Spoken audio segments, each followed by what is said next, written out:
Steve, what do you want to call him? He runs amok in our community. He runs around, he does bad things. Nobody likes him. He smells bad. He shows up to our events and beats our top players at Smash Brothers. And people are getting upset. People don't like it. I'm people. I don't like it. It doesn't make me happy.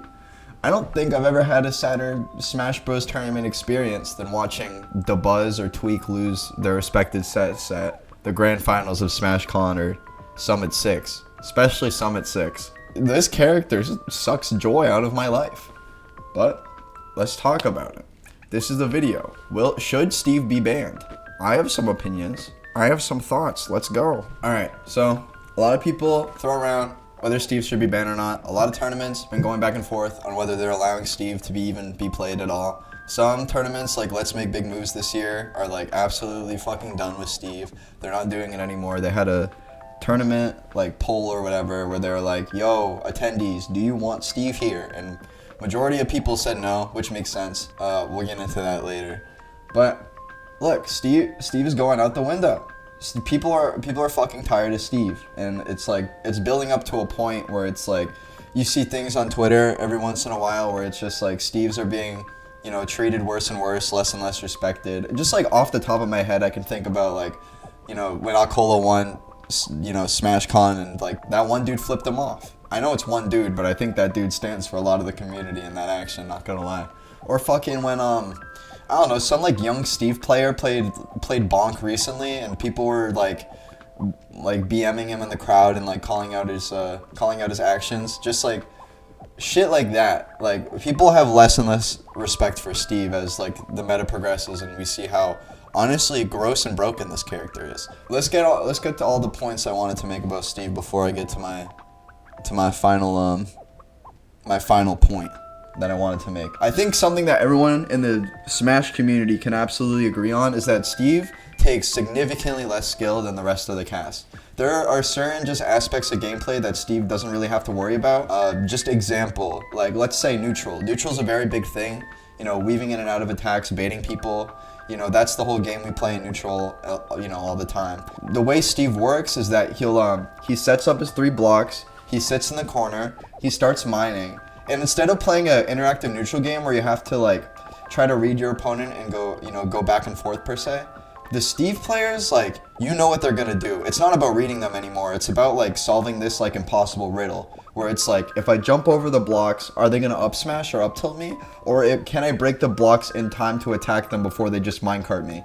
Like, it's just it doesn't function under like the way, you know, almost every other character works. Even Kazuya, like you can play neutral with Kazuya. Steve, and I guess Sonic too, but the video isn't about Sonic. They play neutral in a very similar way where they basically control the entire dynamic. And it's very easy to do. Steve's combos are like very low effort, very high reward. Like you can get a 0 to death, 0 to 60 very easily. Like one of Steve's classics is literally just jabbing his opponent across the stage. Like anyone can do that. Doing a couple up tilts, I'm pretty sure most people can do that. And I think a lot of the problem with Steve in this game is that considering how low effort a lot of these techniques are, the payout is absolutely insane. Because if you look at charts from our recent tournaments, and I just Googled it, like I just looked it up. I looked up Smash Bros. Ultimate Top 64 character usage or whatever. I literally looked up character Smash Ultimate Top 64. And this is the shit you see, where it's like, well, this is Let's Make Big Moves. So this is a while ago.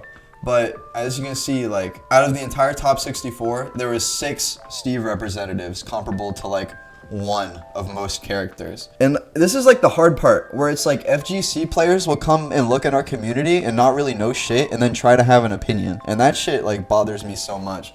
Because honestly, this shit isn't comparable to broken FGC characters. Because the FGC all the time will have characters that are just, they play the game the best, they're absolutely dominant. Like in Street Fighter 6, I remember recently there was a top 8 where the top, you know, 8 players were pretty much all playing the same character minus 1 person, you know? And they think that our game is way less of a problem because of it.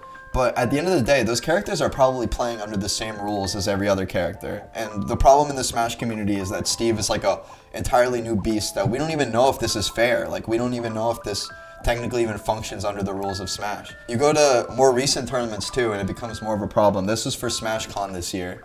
No, this is for SmashCon 2022, so it wasn't even this year, and you could already see that 9 Steve players had fucking figured it out. You know, they were cooking, they were doing really well, but not gonna lie, it's like a tool-assisted speedrun when you play with Steve, you know what I mean? It's like, well, I mean, you're good at Smash, but like you don't play half the game. Like you don't actually have to worry about a lot of the things that all of these other characters would if, you know, if they made a run that deep.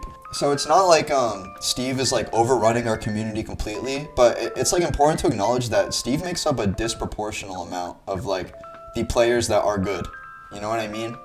Like of all the players that can win a tournament, I think it's a lot more likely for Steve to win the tournament just based on like skill set alone and ease of use. Something else I wanted to talk about topic wise when it comes to the Steve ban is that spectators fucking hate Steve. I am a spectator. I don't play competitively anymore. So I was talking about it at the beginning of the video. I don't think I've had any more sad moments in Smash than watching Tweak and DeBuzz lose their respected sets versus Akola in Grand Finals. Like, just like feeling like, you know, it's just easy to feel like that person is trying way less hard when they're playing that character. Like it's easy to feel like they're taking advantage of a system. You know what I mean? And not in like an honorable way. Even though it isn't any problem to them. They're not bad people at all, obviously. But like, it's just kind of shitty to watch as someone who cares about Smash a lot. It's just sad to see all the time, you know? I feel like a lot of these players put in a lot of work to get as good as they are at their respective characters. And losing to a Steve player just feels so shitty, you know? And that's why I feel like spectators are fucking tired of watching him. I feel like that's why there's so much toxicity in the community right now regarding Steve. It's just because people like, they just get fed up with this shit. Like you know what I mean? It's just like, how many more times are we gonna let, you know, our tournaments be lost to some, you know, not random, but just like some new ass Steve player who we don't really know or care about all too much. Akola is like the best example of this because I didn't hear anything about their name up until Steve came out. You know what I mean? Like, we don't know who this player is. We don't even know how good they are at the game even, just because they play Steve. And it's just like, there's so many things that are just like blocking our vision from actually able to be, you know, seeing his real potential. Because who knows how good Akola would be in the world if Steve never came out. Like, we don't know. He just doesn't play the same game we do. I feel like another big part of this, now this is like more force, you know, Steve being legal, but we don't know the counterplay to Steve at all yet. So it's easy for these Steve players to be running amok in top 64, you know, top 8, just like fucking beating people who really just don't have the sufficient experience. Because at the end of the day, he is a DLC character. We've had a lot less time to like fully understand Steve and what we can do. Even though we do, you know, we have had a lot of time and things are still like this. Like, we really haven't figured out like the actual counterplay to Steve. Like, what can we do consistently to actually be getting wins on these people? It's just like really easy to like get all gloom and doom about Smash recently, considering that like half the time I watch these tournaments, there's gonna be some people who I just don't even recognize or care about, just like tearing it up, which respect to them, but like, bro, it's disappointing to watch when you feel like your game is being taken over by something that it isn't. It's a rough feeling, and I understand, I kind of get why Melee players hate Jigglypuff so much, but at the end of the day, they have it way better than we do. They have one dude. HBox is the only guy. You know how many Steves we have? We have so many Steves. I just showed you the chart. There was 9 of them. There's 9 of them in top 64 at SmashCon. That's like one of the highest levels of competition is top 64 at a major. And just like Steve players can just like cook their way up through it, just doing up tilt over and over again. Like, it's just so hard. It's so hard to fight against Steve, especially under a tournament setting where, you know, a lot of these characters have pretty difficult to execute and like pretty, I wouldn't say frame tight, but a lot of them have tight ass fucking things that they gotta hit to get that sufficient damage to get that sufficient kill. Whereas Steve, bro, if you fuck up, sometimes it works out for the best, bro. They can kill you off of anything. They kill you off jab. They can kill you off an up tilt. One up tilt. It's like Kazuya.